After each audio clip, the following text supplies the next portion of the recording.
Good evening and welcome to the Boo Review. I'm Jill Stanley. Tonight's story is based on an article in the Wyandotte Gazette out of Kansas City, Kansas, dated Thursday, February 3rd, 1870.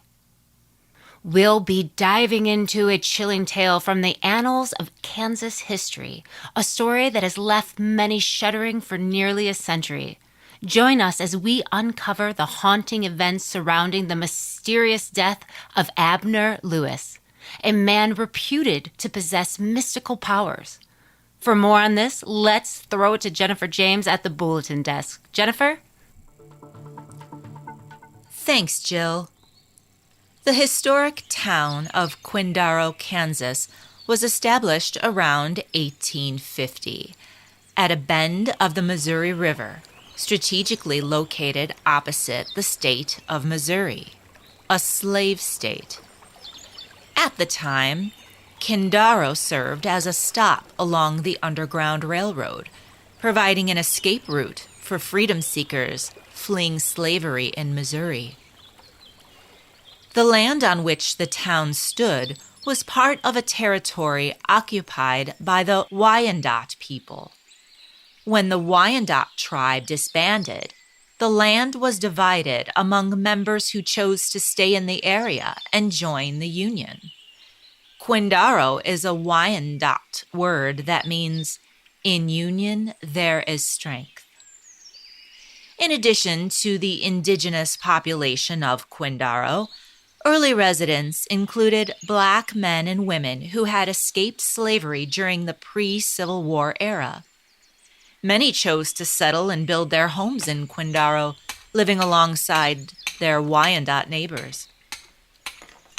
Thus, the founding residents of this Kansas town brought with them a distinctive blend of spiritual beliefs and practices. The town witnessed the emergence of religious customs rooted in African, Native American, and European traditions. Many townsfolk utilized herbs, roots, and animal magic for healing, protection, and various other purposes.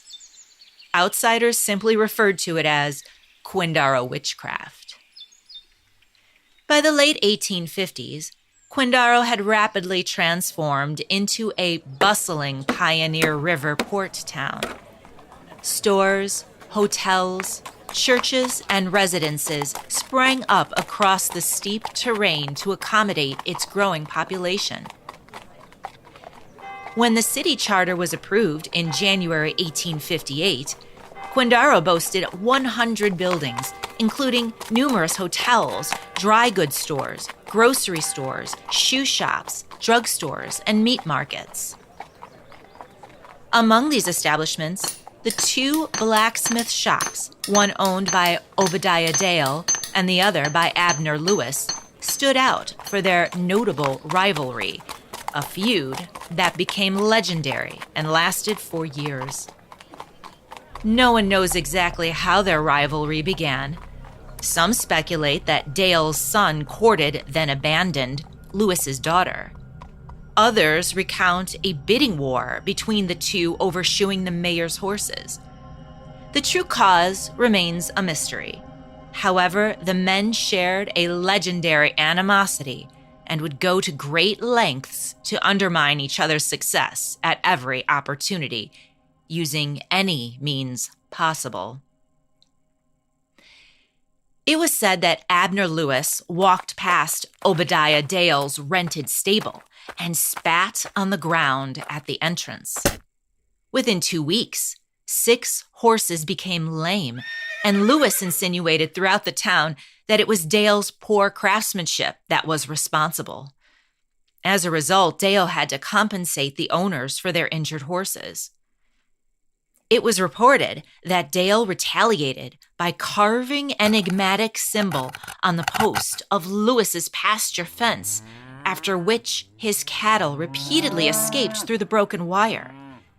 Dale then spread a rumor blaming the recurring fence breaks on Lewis's poor craftsmanship. Moreover, the stray cattle repeatedly trampled through his neighbor's kitchen gardens, devouring all the vegetables. As a result, Lewis had to compensate for his neighbor's crop losses time and time again. One day in late 1868, Abner Lewis walked by Obadiah Dale's shop. As he passed, Lewis turned and spat on the ground. From his window, Dale observed this affront and hurried outside to respond. Muttering an incantation, Dale picked up a stick and etched crude symbols into the dirt. Suddenly, Lewis collapsed onto the road, clutching his foot and howling in apparent agony. Witnesses reported that his foot swelled rapidly to an alarming size. Neighbors assisted Lewis up from the ground, while Dale observed from his shop window, muttering to himself the whole time. Lewis clung to his helpers for support. They brought him home, laid him in bed, and called for the doctor. Dr. Vernon arrived promptly and questioned Lewis about his injury. Lewis insisted he hadn't hurt himself, but claimed that Dale had bewitched him.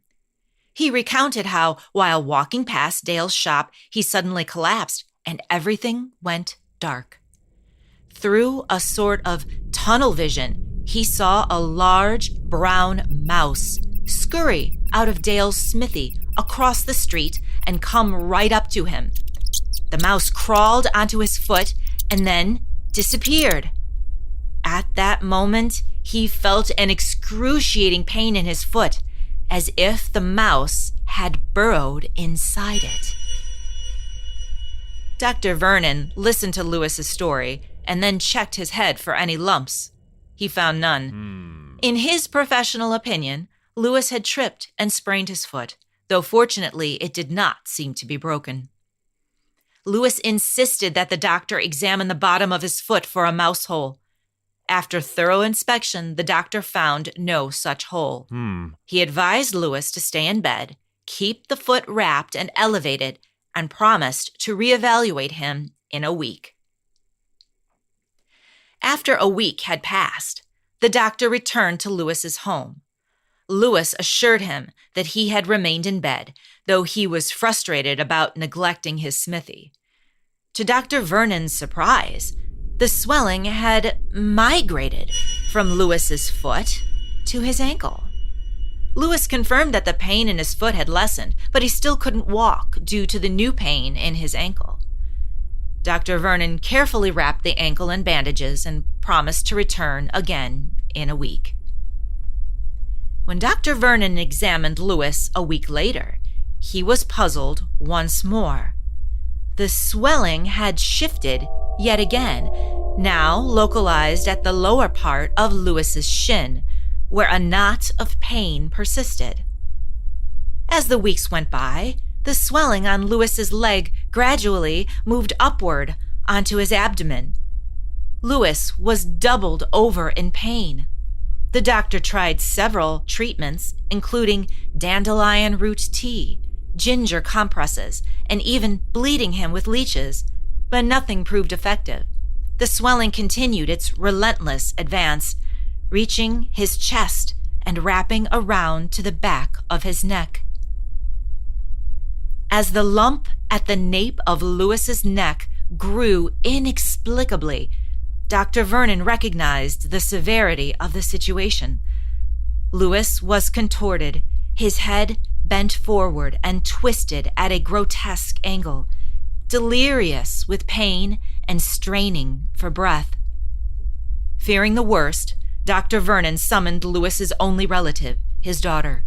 She arrived just in time to witness her father take his final breath. Shortly thereafter, funeral arrangements were made. Obadiah Dale, the town's only blacksmith, crafted the nails for Lewis's coffin. And Lewis's body lay in repose at the wake as townspeople filed in somber lines to pay their respects to the man reputed to be a powerful witch. Some came to satisfy their morbid curiosity, while others offered prayers, hoping to placate the spirit of the man known for his mystical powers. As he lay in the open casket, everyone present witnessed a large brown mouse emerge from Abner Lewis's mouth and scurry away. Any remaining doubt of Lewis's cause of death vanished at the sight. Rumors of a curse caused many to flee, leading to the eventual extinction of Quindaro. Today, no buildings remain where a once thriving settlement stood. However, the graves of former residents still linger on the town's outskirts. Most markers have been lost to time and the elements, leaving only stubs where headstones once stood. Occasionally, however, a rogue stone emerges from the desolation that was Quindaro, unmistakably inscribed with the words, "Death by Witchcraft." Now back to you, Jill. And that brings us to the end of our broadcast and the mysterious tale of Abner Lewis and the downfall of Quindero. Was it truly witchcraft that sealed the town's fate, or simply a string of tragic events that stoked the fires of superstition? Although the buildings are long gone, the story endures, etched forever into the landscape by the winds and whispers of time. As the shadows lengthen over the forgotten graves, the mystery remains, an enduring testament to the power of folklore and the fragility of human belief. On behalf of everyone here at the Boo Review, thank you for joining us and good night. I'm Jill Stanley. The Boo Review is a Common Mystics Media production in association with Access Paranormal. Story by Dennis Brose. Edited by Yokai Audio, Kalamazoo, Michigan.